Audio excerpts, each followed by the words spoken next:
Hey there, it's Cass. Before I jump into this week's video, I would just like to say thank you guys for 100 subscribers. I have a pretty big video coming out to celebrate that, but while I'm working on it, I would like to still give you guys some content. Anyway, today's video is going to be a little bit more of a personal one for me. A lot of you know that it's June already, somehow, and that means it's Pride Month. I've always been really open about my own sexuality and gender identity, but I've never really talked about it here on YouTube before. So in the spirit of Pride Month, I decided to make a little something special for myself and talk about it with all of you.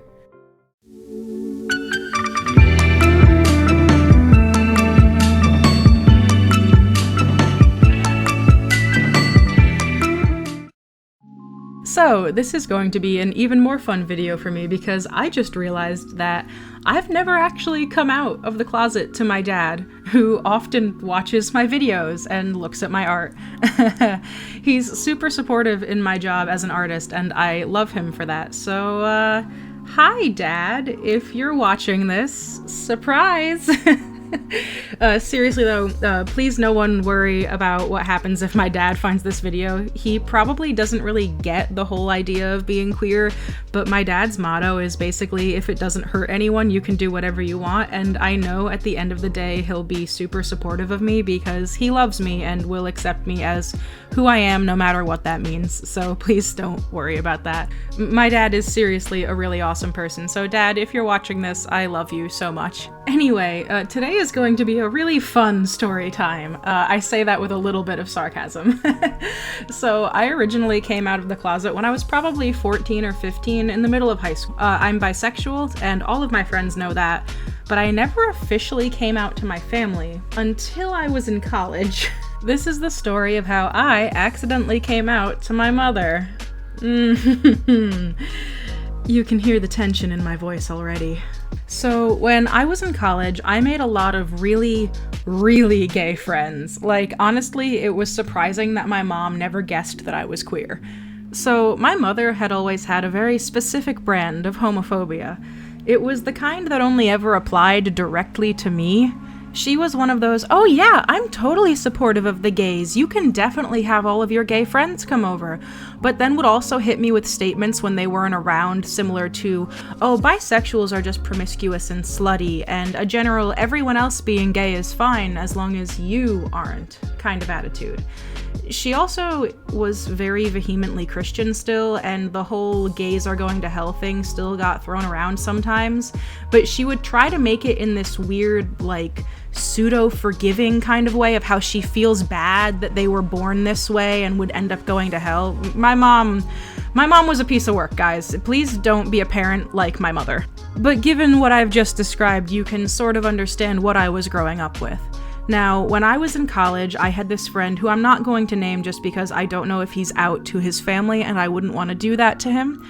But I was friends with him when I was in high school, and he was straight. And then in college, we got kind of closer. He went to the same community college as I did, and he would come over a lot, and we would just sit and talk. And one day, we went out on a walk, and he started talking to me, and he said, you know, what's it like for you to be bisexual? What does that mean? And I got kind of a feeling, because this friend of mine was incredibly awkward. He didn't just kind of ask stuff like that. And while my mother was only homophobia light registered trademark, I knew his family was incredibly strictly Christian and very homophobic. So when he asked me about that, I described, you know, my sexuality. I said, well, I personally just don't have a preference in terms of gender. I don't mind if I'm dating a girl or a boy or maybe someone who isn't either. And he started telling me about these experiences that he had, and I'm not going to go into detail on them because they're private, but essentially he revealed to me that, you know, he had had experiences with other guys and had tried kind of chalking them up to him just being straight and them just being friends. And he was slowly coming to terms with the fact that that was not obviously what that was. And it made me stop and think for a while, and I tried talking to him about it, and he wasn't ready to say that he was bisexual. He clearly did like women, but he was not ready to admit that he was bisexual, probably in large part because of how his family treated him. So I talked to him, I tried to encourage him, and then he went home for the day, and I said, hey, we can talk about this more later, and maybe I can try to help you be more comfortable in talking about it. And he said, that would be great, I appreciate that. And then I just kind of went back inside and started thinking to myself about it. And I kind of got lost in thought. Now, my mom came up behind me while I was thinking about it, and to preface this, please remember that at this point, I've been out of the closet to everyone in my life except for my mom and dad for at least like 5 years at that point. So she came up behind me and she was like, well, what are you thinking about? And because I was so kind of lost in thought, I just kind of offhandedly was like, well, so my friend just came to me and he told me that he is considering that he might be bi, and he wanted to talk to me about it because he can feel comfortable around me and he knows I'm bi. And then I just kind of stopped. And there was this brief moment of like my eyes going wide, and in my head you could just hear like air horns going off of me going, what did we just say? Hold on, did I just say that out loud?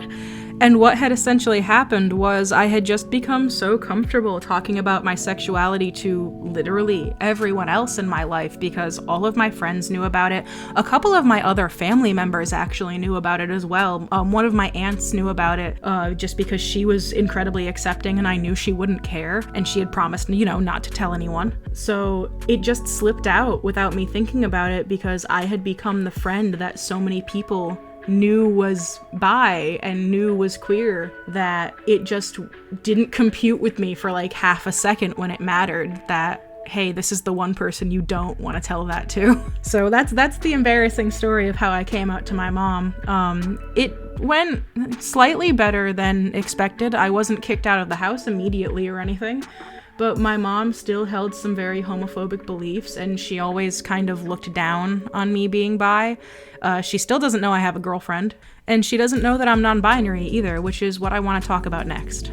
So my experiences being non-binary are very different from my experiences being bi. I always kind of knew that I was bisexual. The first person I ever had a crush on was a girl, and I knew I also definitely liked boys from like a very young age. I'm talking like 10 years old.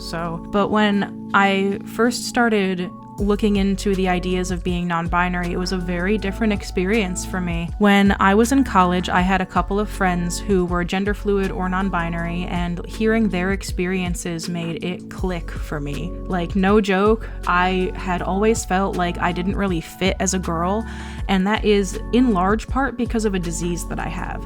I have a disease that affects my hormones, and it makes it so I grow facial hair and I can't have kids probably.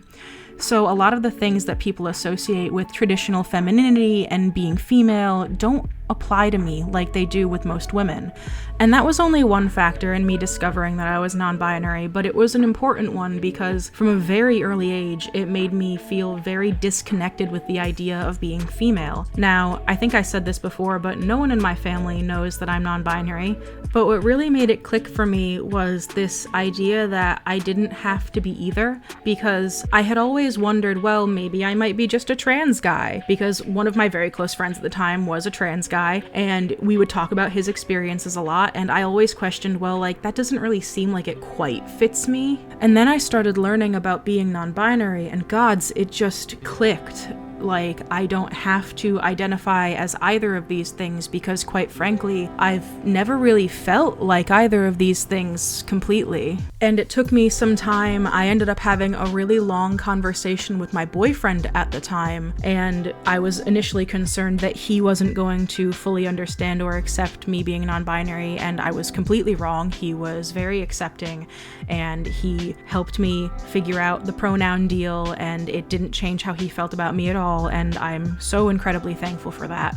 So my pronouns are they, them. They're the ones that I'm the most comfortable with, and I go by the name Cass now instead of my birth name, which is funny because even before I came out as non-binary, I actually didn't go by my birth name because I've always hated the name that my mom gave me. But this name that I go by now, Cass, is what I feel really comfortable with, and hopefully I'll get it legally changed one day. Now, there is one thing I do want to touch very briefly on at the end of this video, and that's that you can take your time figuring out who you are, and those labels can absolutely change. And you can change your name even if you're not trans. And on top of that, something that I've recently been discovering and experimenting with myself is being more in touch with my femininity while still being non-binary. Something that I want to portray actually in the comic that I'm working on is that you can be non-binary and still present either masculine or feminine. It doesn't have to be androgynous, and you don't have to be skinny to be non-binary either. There's this idea that there's an aesthetic that kind of comes with being non-binary, and you can kind of tell it in how I draw myself. I'm not small. I'm a plus-size person, and being non-binary doesn't have to have a look, is the point. So please find ways that make you comfortable with yourself, whatever they are. As long as you're not hurting anyone else, no one has a right to tell you how you can identify. That's all for today's video. I'm really happy to be able to share this story with you, and I hope you guys find it at least a little funny.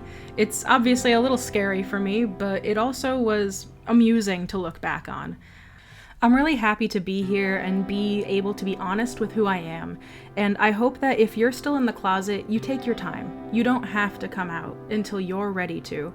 Don't be stupid like me and accidentally come out to your mom. But I'm happy to be here now and to be queer and to be non-binary. So happy Pride, everyone.